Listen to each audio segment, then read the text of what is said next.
Buongiorno da Sicilia 24, i titoli di oggi.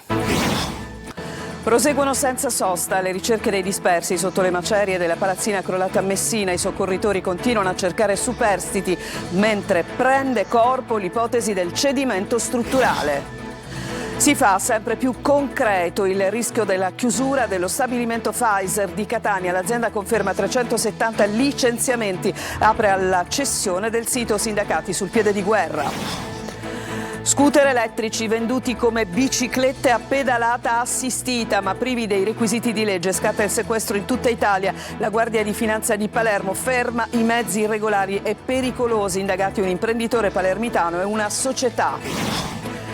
Etna, dopo le spettacolari fontane di lava, il tremore vulcanico è crollato su valori normali. L'attività delle scorse ore sembra avviarsi verso la conclusione. Calcio, il nuovo calendario della stagione di Serie C. Il Catania debutta al Massimino contro l'Inter Under 23. Poi a novembre le sfide più attese contro Salernitana e Bari. Giornata decisiva per il futuro del Renzo Barbera. Il Consiglio Comunale di Palermo vota la delibera sulla riqualificazione dello stadio tra tensioni in aula e l'attesa dei tifosi rosanero.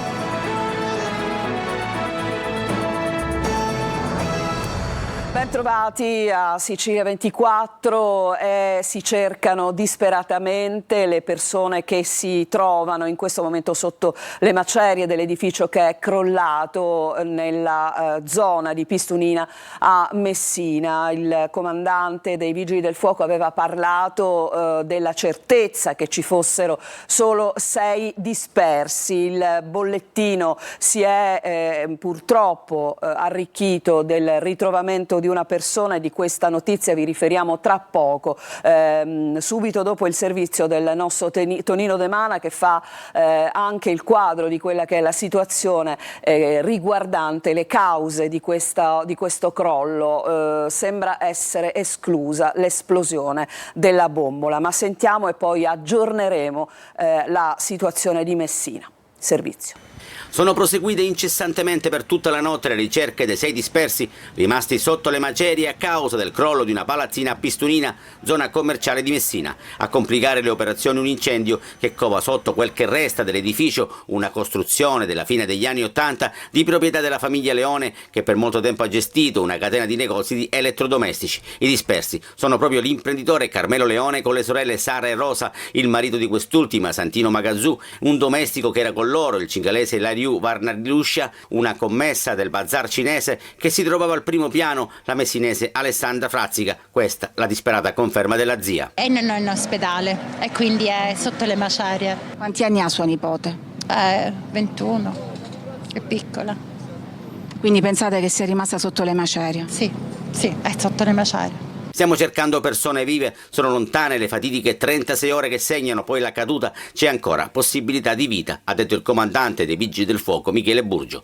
Angoscia, dolore e attesa con il posto medico avanzato, PMA, che rimane operativo e di stato di massima allerta, pronti a prestare immediata e specializzata assistenza sanitaria nel momento dell'eventuale estrazione dei superstiti. Nel crollo sono rimasti feriti 3 operai che stavano lavorando nella costruzione di un supermercato. Sul fronte delle indagini, le cause del crollo devono ancora essere accertate, ma l'ipotesi più accreditata è quella di un cedimento strutturale. Escluso lo scoppio di una bombola, la fuoriuscita di gas sarebbe seguente al crollo, come ha rivelato il capo della Protezione Civile regionale Cocina. Segue con apprensione la vicenda, la regione è pronta a garantire ogni supporto, e la sintesi della telefonata del presidente della regione Schifani al sindaco di Messina Basile.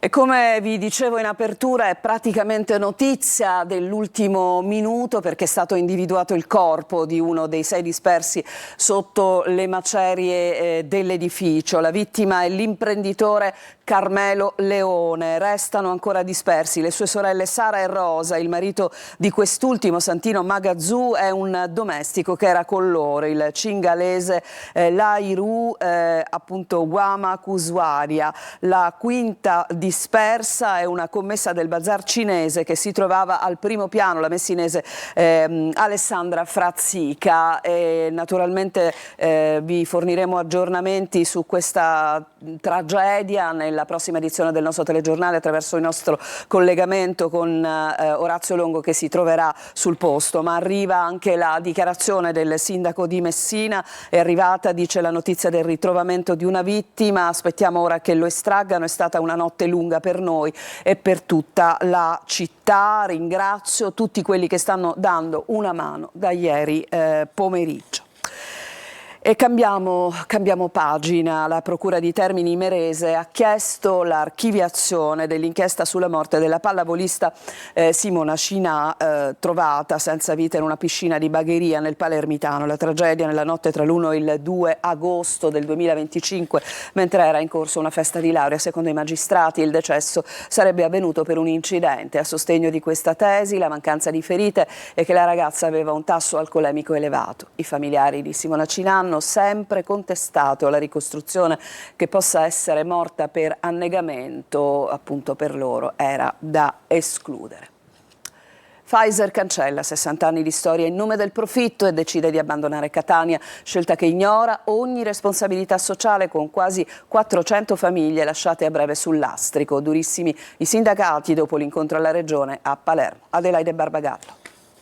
La doccia fredda arriva da Palermo e gela le speranze dei lavoratori. Pfizer ha deciso di abbandonare Catania e a licenziare nell'immediato 370 persone. Il verdetto della terza commissione dell'Assemblea regionale siciliana non lascia spazio a dubbi. I sindacati confederali in una nota lo dicono a chiare lettere. La multinazionale del farmaco non ha alcuna volontà di riconversione produttiva ed è intenzionata a vendere lo stabilimento. Durissima la nota firmata CGIL, CISL, UIL e UGL. 60 anni di storia e di lavoro vengono cancellati in nome del profitto. Oggi sacrificano 370 famiglie, ma il futuro sarà nero anche per chi resta. Nell'immediato è stata annunciata la chiusura di 2 linee di produzione e di un intero reparto. Una scelta gravissima che ignora ogni responsabilità sociale. Preoccupa anche la volontà della cessione del sito. Pfizer è intenzionata a cedere questo sito ad un soggetto non farmaceutico. Catania ha bisogno della farmaceutica e non di soggetti collaterali che non potrebbero mai portare avanti la vocazione dello stabilimento. In pratica, dopo la pandemia e la produzione di vaccini con cui il colosso della farmaceutica ha fatto affari d'oro, la Pfizer vuol cambiare pelle, investendo solo sulle biotecnologie, ma non a Catania. Motorini elettrici venduti come bici con pedalata assistita, scatta il blitz in Italia, sequestri anche in Sicilia. I mezzi sono stati sequestrati da finanzieri del comando provinciale di Palermo. Marco Gullà. Nelle città, soprattutto in Sicilia, ne circolano migliaia, mezzi che vengono utilizzati spesso in violazione del codice della strada e che in molti casi sono in realtà scooter elettrici commercializzati come semplici biciclette a pedalata assistita. Adesso però è arrivato un primo importante stop al fenomeno. I finanzieri del comando provinciale di Palermo, su delega della Procura della Repubblica di Palmi, hanno eseguito un provvedimento di sequestro su tutto il territorio nazionale di un ingente quantitativo di questi veicoli. Secondo le Fiamme Gialle venivano venduti come biciclette elettriche a pedalata assistita, ma erano privi dei requisiti previsti dalla normativa europea, non conformi alla marcatura CE e quindi potenzialmente pericolosi sia per la sicurezza stradale sia per la salute dei consumatori. Si tratta di mezzi che, una volta messi sul mercato, vengono spesso modificati per aumentarne le prestazioni, trasformandosi di fatto in veri e propri scooter elettrici. Biciclette con potenza superiore o con la possibilità di accelerare e camminare senza utilizzare i pedali, benché presenti nella struttura, non possono circolare ai sensi del codice della strada sul territorio nazionale, sulle strade del territorio nazionale. Veicoli che finiscono frequentemente nelle mani di ragazzi giovanissimi, ma anche di persone prive della patente. L'assenza di targa, inoltre, li rende difficilmente identificabili e, secondo gli inquirenti, in alcuni casi vengono utilizzati anche per la commissione di reati. Nell'ambito del procedimento sono indagati un imprenditore palermitano e una società per i reati di frode in commercio e falso in atto pubblico. E proprio sulla medesima tematica, offensiva della Polizia Municipale e dei Carabinieri ieri a Catania, proprio contro le numerose bici a pedalata assistita che poi in realtà sono degli scooter. Vediamo cosa è accaduto con Tonino De Mana. Nel furgone che vedete sono stati caricati una decina di scooter che verranno adesso sequestrati e confiscati. Bici a pedalata assistita spacciate per veri e propri scooter sprovvisti di libretto di circolazione e targa. A Catania scatta l'offensiva della Polizia Municipale e dei Carabinieri per debellare un fenomeno che mette a rischio anche l'incolumità dei pedoni. Non a caso l'operazione si è concentrata nella centralissima via Etnea con squadre di motociclisti pronte ad intercettare i trasgressori. Questi sono mezzi che è impossibile controllare in quanto non sono targati, vengono utilizzati per qualsiasi esigenza anche illecita, sono un fattore di disturbo non indifferente soprattutto sulle isole pedonali. Questi sfrecciano anche a più di 30 all'ora, anche 50 all'ora in mezzo ai pedoni. Viaggio finito e mezzi posizionati uno accanto all'altro sul furgone con destinazione deposito alla zona industriale. Constatiamo che si tratta nel 99% dei casi di biciclette addirittura senza trasmissione a catena, quindi non c'è nessuna propulsione umana e la potenza è data esclusivamente dall'accelerazione, dall'acceleratore. Questo comporta che si tratta di ciclomotori elettrici senza targa con tutto ciò che ne consegue.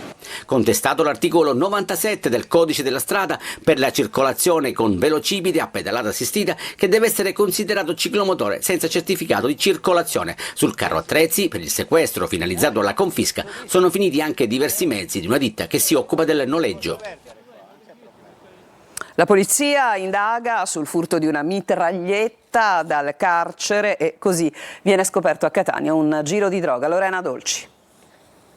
Una scala per trovare il nascondiglio perfetto nei pressi dell'abitazione. Dentro questo fagotto c'è una mitragliatrice rubata dal carcere di Bicocca a Catania 2 anni fa. Per quel furto è stata arrestata una donna, un agente di polizia penitenziaria. Ma le indagini della polizia sono andate avanti, scoprendo un giro di spaccio di droga gestito dalla donna e da 2 dei suoi figli. Uno già arrestato perché l'arma rubata era un regalo proprio per lui. L'altro figlio, anche lui finito in manette perché trovato in possesso di una pistola.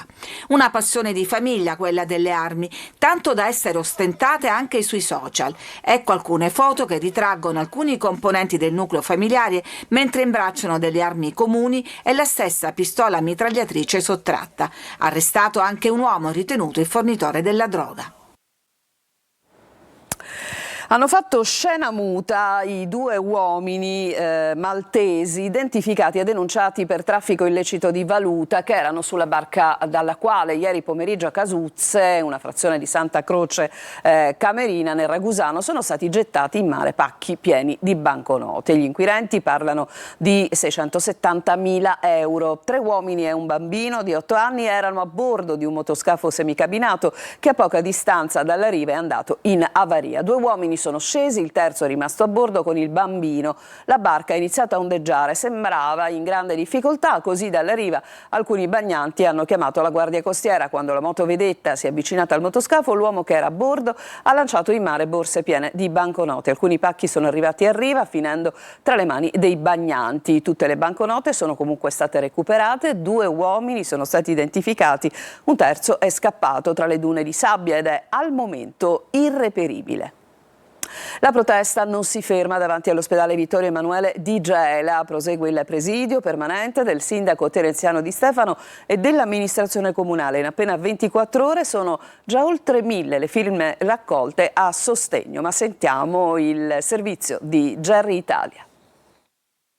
Prosegue davanti all'ospedale Vittorio Emanuele la protesta del sindaco Terenziano Di Stefano che ha trasferito simbolicamente gli uffici comunali in un gazebo allestito davanti al presidio sanitario. Una mobilitazione che continua a raccogliere consenso tra i cittadini. In un solo giorno sono oltre 1000 le firme a sostegno della battaglia per il diritto alla salute. Una protesta che affonda le radici in criticità ormai storiche, carenza di personale, reparti in sofferenza, servizi ridimensionati e un pronto soccorso alle prese con una pressione costante. A rendere ancora più acceso il confronto con la regione è anche il futuro del nuovo ospedale di Ponte Olivo, i cui fondi sarebbero stati riallocati. Al presidio di questa mattina è arrivato anche il vicepresidente dell'Assemblea regionale siciliana Nuccio Di Paola, insieme ai parlamentari e agli attivisti del Movimento 5 Stelle, che hanno fatto tappa a Gela con la campagna Sanità per Tutti, per rilanciare una proposta di riforma del sistema. Le 9 ASP devono essere eliminati, basta con la sanità che viene suddivisa per collegi elettorali, che viene suddivisa per logiche provinciali. Sono logiche oramai vecchie. Noi invece portiamo un altro modello, che è un modello che già esiste in altre regioni, La sanità deve essere regionale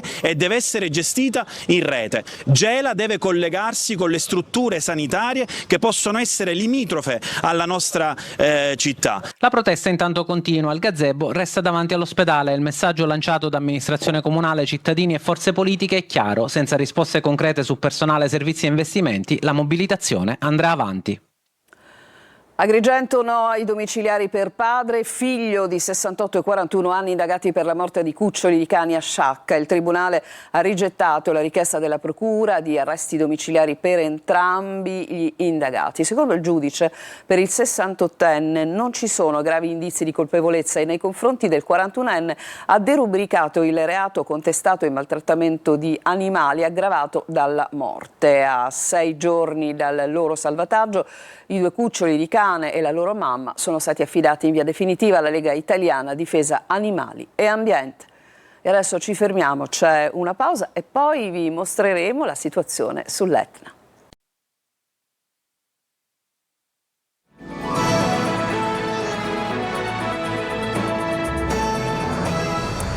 Seconda parte del nostro telegiornale sull'Etna, una nuova bocca effusiva si è aperta nell'alto settore della Valle del Leone a quota 2700 metri di altezza appunto sul livello del mare. Lo rileva l'Istituto Nazionale di Geofisica e Vulcanologia, Osservatorio Etneo. Spettacolari ieri sera le fontane di fuoco e la colata dal fianco del vulcano, così come state vedendo. Intanto sono crollati però nella notte i valori del tremore vulcanico, precipitati da valori molto alti e anormali. E quanto emerge dal monitoraggio strumentale dell'INGV, Osservatorio Etneo di Catania, il tremore segnala la quantità di energia del magma in risalita nei condotti interni dell'edificio vulcanico.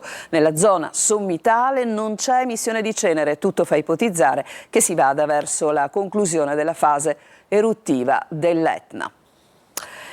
A Catania, dopo il crollo di Calcinacci, si accelerano le procedure per l'abbattimento dell'edificio pericolante ad angolo tra le vie Grottamagna e plebiscito lunedì l'aggiudicazione dei lavori per l'abbattimento e il servizio. Chiediamo un intervento immediato dell'amministrazione comunale, qui non si può più aspettare. Dopo il crollo di Calcinacci di ieri pomeriggio, le numerose segnalazioni di pericolo, le relazioni dei vigili del fuoco, l'esasperazione dei residenti di via Grottamagna, i nostri servizi denuncia, sembra la volta buona per l'abbattimento dell'edificio pericolante di via Plebiscito 635 nel quartiere Antico Corso Cappuccini. Il grido d'allarme del consigliere della prima municipalità Buio trova riscontro in un provvedimento del comune di Catania che in mattinata ha comunicato l'aggiudicazione dei lavori di demolizione, costo 217.000 euro. Considerata l'urgenza ed il pericolo, i lavori inizieranno immediatamente, quindi a partire dalla prossima settimana, con un piano tecnico di demolizione controllata e messa in sicurezza della struttura. Le transenne che vedete limitano il transito sulla già confusionaria via Plebiscito, mentre il divieto di transito in via Grottamagna viene sistematicamente violato, con seri rischi per i pedoni che si avventurano sotto il palazzo. Non resta adesso che attendere l'inizio della prossima settimana per avviare le operazioni di abbattimento e per mettere la parola fine ad una storia che si trascina da quasi 30 anni. C'è un'altra pausa, torniamo con il calcio.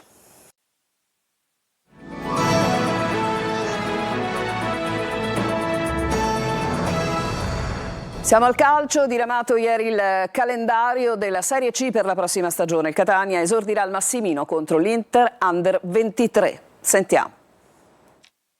Il calendario ha a tutti gli effetti il primo atto della stagione, di cui sancisce l'avvio. Il Catania è rimasto l'unico club a rappresentare l'isola nella terza serie. Il girone C comprende 7 pugliesi, 7 campane, 2 lucane e 2 calabresi, oltre all'Inter Under 23, novità del girone. E proprio contro la seconda squadra nerazzurra gli uomini di Longo esordiranno la prima giornata di campionato al Massimino. Nel turno successivo, i rossazzurri, che sul mercato hanno chiuso per il centrocampista classe 2007 del Sassuolo Amendola e hanno definito la risoluzione consensuale con Luperini, saranno impegnati a Monopoli. Mentre la terza se la vedranno in casa con il Cosenza, match che arriva presto come nella scorsa stagione. Alla quarta, Etnea ancora al Massimino contro la Scafatese dell'ex Ferraro. Come l'anno scorso, le due partite più attese, con le avversarie sulla carta più accreditate, sono consecutive. Questa volta però con l'alternanza fra casa e trasferta. arriveranno entrambi a novembre. Alla 14ª gli etnei saranno di scena alla Recchi con la Salernitana, mentre una settimana dopo se la vedranno in casa con il Bari, gare di ritorno a marzo. Ricordiamo infine le date del campionato: inizio nel weekend del 23 agosto, una sosta il 27 di dicembre, 3 turni infrasettimanali il 16 settembre, il 10 febbraio e il 3 marzo. La stagione regolare finirà il 25 aprile con l'avvio dal mese di maggio di play-off e play-out. Ed è corsa contro il tempo per approvare i lavori di riqualificazione dello stadio Renzo Barbera a Palermo. Consiglio comunale al lavoro da ieri, clima rovente, entrò oggi il voto. Marco Gullà. Siamo a rettilineo finale sulla proposta che il Consiglio Comunale di Palermo deve votare per i lavori di riqualificazione dello stadio Renzo Barbera. Oggi ultima data per farlo. L'approvazione dell'Aula non chiuderà però l'iter. Una volta votato, il testo dovrà essere nuovamente trasmesso alla Segreteria Generale e alla Ragioneria Generale del Comune per l'acquisizione dei pareri di competenza sulle modifiche introdotte. Si corre verso l'obiettivo. L'intesa ci sarebbe, ma ieri il Consiglio Comunale ha scandito i lavori a tappe e dopo una sospensione di oltre 8 ore, l'Aula ha ripreso i lavori alle 5 del mattino. Ci troviamo dinanzi a una delibera particolarmente complessa che è frutto di materie interdisciplinari, cioè quindi la materia non è, le discipline sono molteplici, ragion per cui ci siamo ritrovati dinanzi a questo modello di delibera e conseguentemente anche alla necessità di dover apportare rispetto al testo iniziale delle modifiche. Clima surriscaldato e tensioni in aula. I tifosi rosanero prestano ed espongono striscioni eloquenti. Intanto il Palermo ha terminato il ritiro in Val Gardena. Fra 3 giorni i rosanero partiranno alla volta dell'Australia, dove giorno 7 affronteranno il Melbourne City e poi giorno 11 la Juventus. Sul mercato, in attesa dell'ufficialità di Vavassori, ormai a un passo dal trasferimento in rosanero, la dirigenza non esclude ulteriori interventi nel reparto offensivo. Il Palermo starebbe seguendo con interesse Antonio Di Nardo, attaccante del Pescara.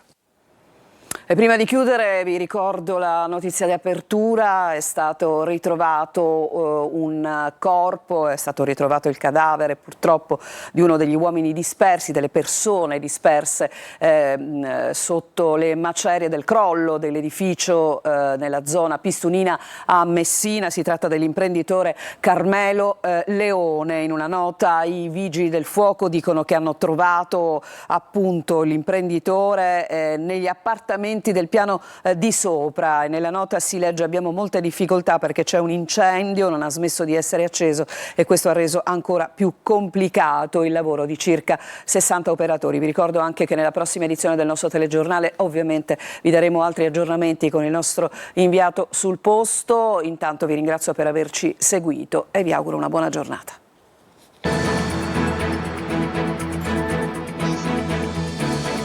Entra nel mondo dell'informazione con l'app Sicilia Web. Resta sempre aggiornato con le news e le live in diretta.